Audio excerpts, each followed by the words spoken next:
Hello guys, welcome to my channel. If you haven't been here before, my name is Andrea. My passion is to help people take back control of their health, but in today's video, I'm just sharing what I'm going to be doing for the next 90 days. My TV is going crazy. Anyways, so as many of you know, I've been following the carnivore animal-based diet for about 2 years now, and it's definitely helped me manage most of my symptoms that are due to Lyme and mold illness. I'm still dealing with some of those things, and I'm working with a holistic practitioner to help heal, but I do really attribute a lot of the healing to my diet. So when I first started carnivore, I was pretty strict for about a month, and then I was slowly adding things back in because I was so sensitive to everything. I wanted to see if I would react again. So I was like adding things here and there, and I think it was very undirected and messy. There really wasn't a system that I was following. So for the past month, I've been feeling kind of bloated, and I've gained some weight, and my face is breaking out again, and my joints hurt, and a lot of my symptoms are kind of creeping back in.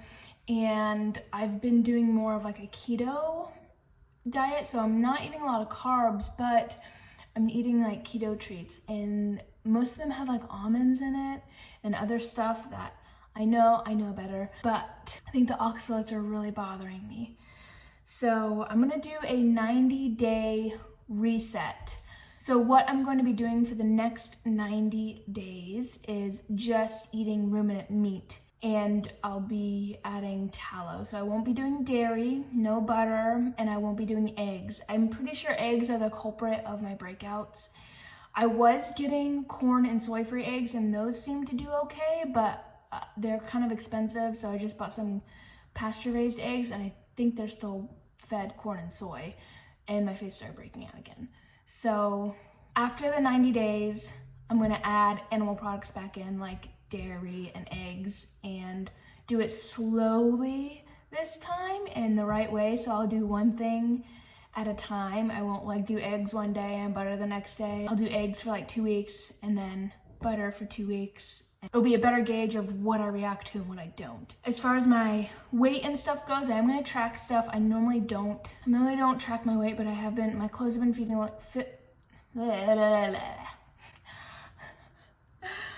clothes have been fitting a little bit tighter. So I just really want to watch what I'm doing. I also just want to see the benefits too. So see if I do have any weight loss, but I do have, it's mostly my symptoms that are bothering me. To give you guys a little bit more understanding, I'm 5'6", and I just weighed myself. I bought a scale that tracks my BMI and visceral fat. It's really cool. I'm not sure how accurate it is though with the subcutaneous and visceral fat. I think the most accurate way to find out those measurements is to do a MRI or a CT scan, but we're just gonna do it and have fun. But I also took measurements of like my arms and my waist and my bust. So anyways, I weigh 154. My BMI is 25. That's a little bit high in my opinion. I know I'm a woman and it'd be a little bit higher, but I definitely want that to go down. My subcutaneous fat says it's 17%, and then my visceral fat's 7%. So Sean O'Mara, he is awesome. I follow him on YouTube, and I watch his videos sometimes. And it's so interesting because a lot of people think that, oh, you're thin and you look good and all this stuff. It's not always true that thin is healthy. You can have visceral fat inside your body that is a lot more than like the outside fat, the subcutaneous fat that you can like pinch. And there's some other ways you can tell without getting an MRI, like how your face is shaped and all that stuff. As far as my visceral fat goes, at least on the scale that I have, it's moderate, it's okay, but I definitely want to lower that. My bust is 35 inches, my waist is 31, and my hips are 41. And then my arms are both 13 inches, and then my legs are 25. And so those are my measurements, and then my symptoms include joint pain and weakness. I have a lot of like EDS type symptoms, acne, bloating, swelling, a lot of swelling, constipation, fatigue, my mood, and then my menstrual cycles.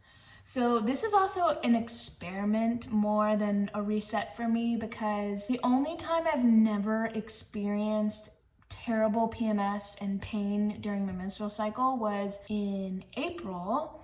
I flared up so bad with my symptoms and my reactions that I was only eating grass-fed beef patties, and I had no symptoms. I had no bloating, no pain. The only reason I knew I was gonna start my period that day was because I track it and was like, oh wow, this is amazing. And it was like 3 days and it was great. And so that's really what I'm most excited for, because my cycles are just atrocious. I have some issues with my right ovary. I've got a lot of cysts and masses on it.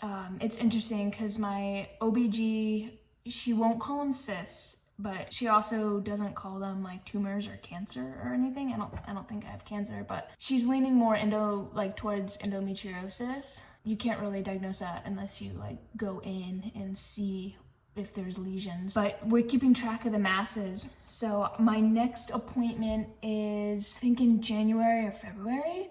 So I'm interested to see if they shrink, and that would be awesome, especially if I have I'll have 3 cycles until then. We'll see if I have any pain, see if it goes away.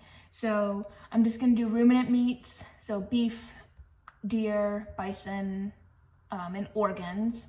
And then I'll use tallow. And then I have unflavored electrolytes. I use Relight. It's just magnesium, potassium, and sodium. There is no sweeteners, no nothing.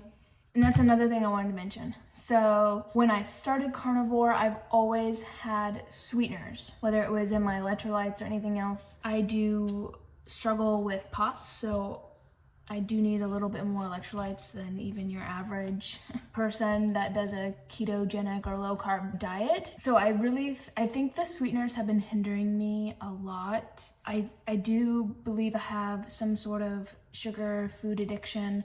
I do rely emotionally on food sometimes, especially when I'm stressed out. So I'm hoping that these 90 days, I'll be able to really navigate through that and have a better relationship with food and not stress eat or binge or any of those things.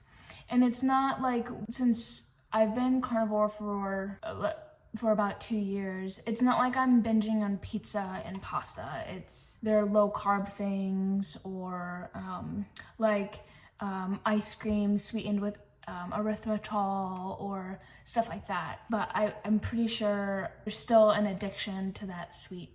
So I'm gonna go cold turkey, just hopping in tomorrow. So if you guys have any questions, please let me know. If you just are here to encourage me, awesome.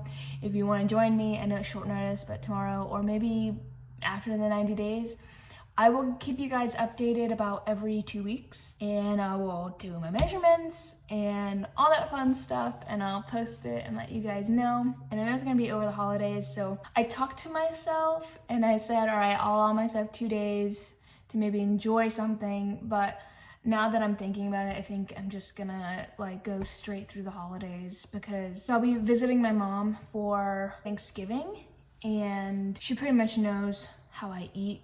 She already told me that she's gonna get a rib roast for Thanksgiving, and then I'm gonna be here for Christmas, so I can control what I'm eating. I don't need to be in front of a bunch of sweets. So yeah, I'm really excited. If you guys have any questions, let me know. Other than that, as always, remember to eat your steak.